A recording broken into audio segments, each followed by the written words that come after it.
The summer reading for 3rd through 5th grade is a book called Stamped for Kids, again by Ibram Kendi. I read the entirety of the book, and I will say it is an astonishing book.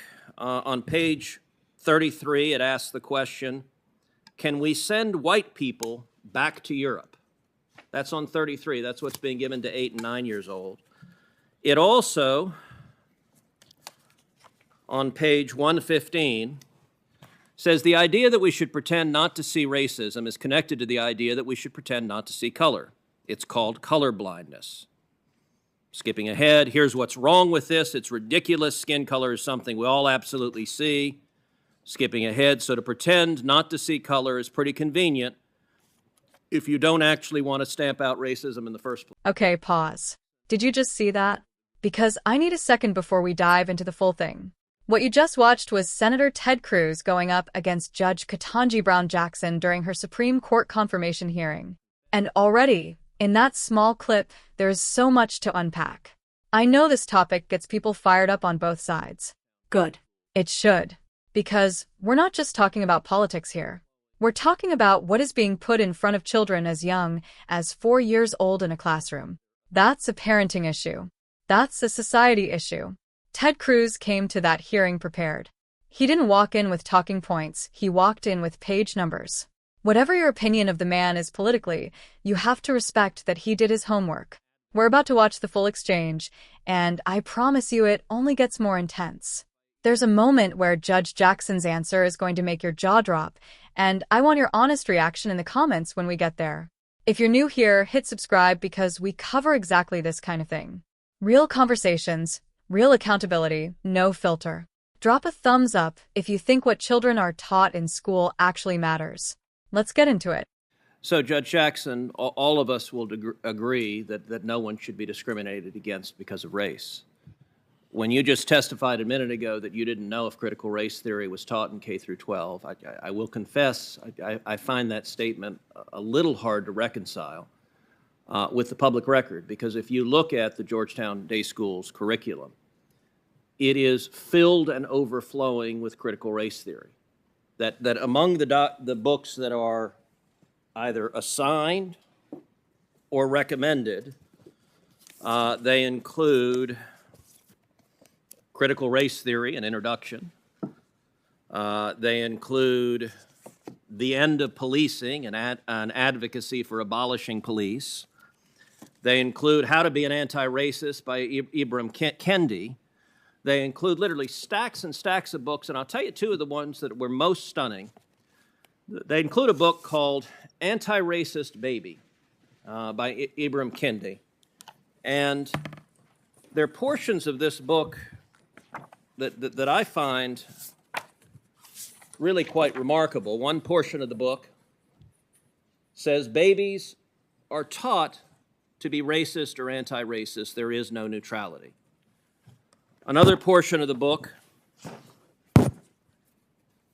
they recommend to babies confess when being racist. Now, this is a book that is taught at Georgetown Day School to students in pre-K through 2nd grade, so 4 through 7 years old. Do you agree with this book that is being taught with kids that babies are racist? Senator,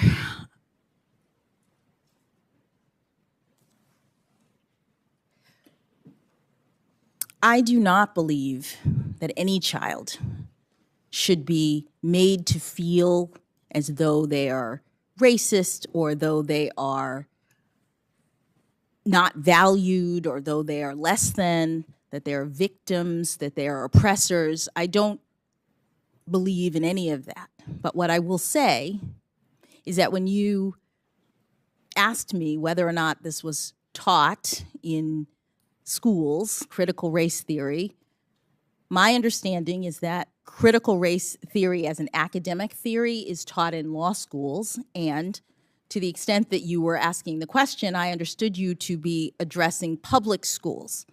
Georgetown Day School, just like the religious school that Justice Barrett was on the board of, is a private school. Okay, so you agree critical race theory is taught at Georgetown Day School? I don't know, because the board does not control the curriculum. The board does not focus on that. That's not what we do as board members, so I'm actually not sure. Well, and I'll note that the board is chaired by Professor Fairfax, your college roommate who introduced you yesterday. So the two of you serve on the board together. Another book that is on the summer reading for 3rd through 5th grade is a book called Stamped for Kids, again by Ibram Kendi. I read the entirety of the book, and I will say it is an astonishing book. On page 33, it asks the question, can we send white people back to Europe? That's on 33. That's what's being given to 8 and 9 years old. It also,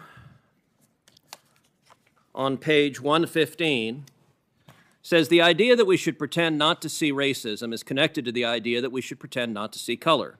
It's called color blindness. Skipping ahead, here's what's wrong with this. It's ridiculous. Skin color is something we all absolutely see. Skipping ahead, so to pretend not to see color is pretty convenient if you don't actually want to stamp out racism in the first place.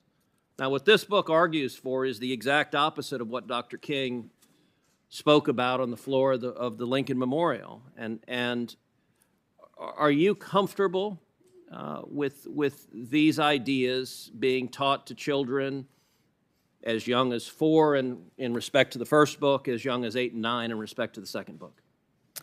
Senator, I have not reviewed any of those books, any of those ideas. They don't come up in my work as a judge, which I'm respectfully here to address.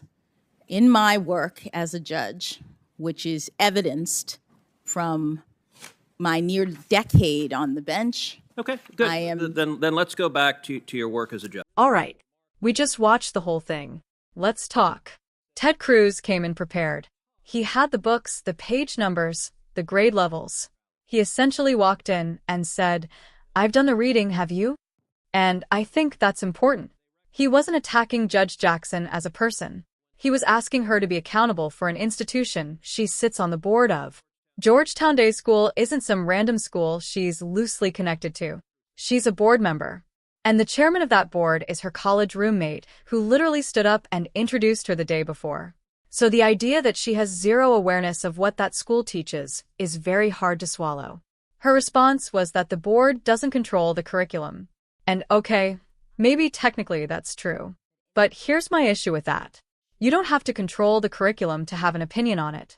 She's about to sit on the Supreme Court. She has opinions on everything.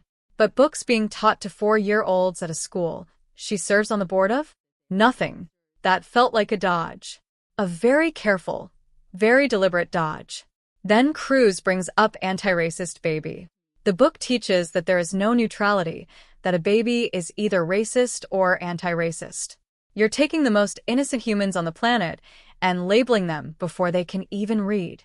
That's not education. That's indoctrination.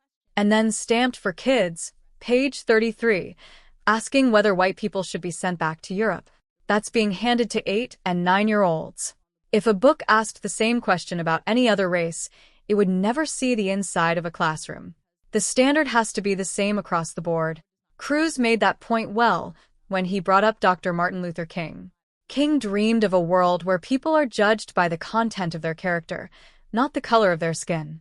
These books lead with skin color. That's not King's dream.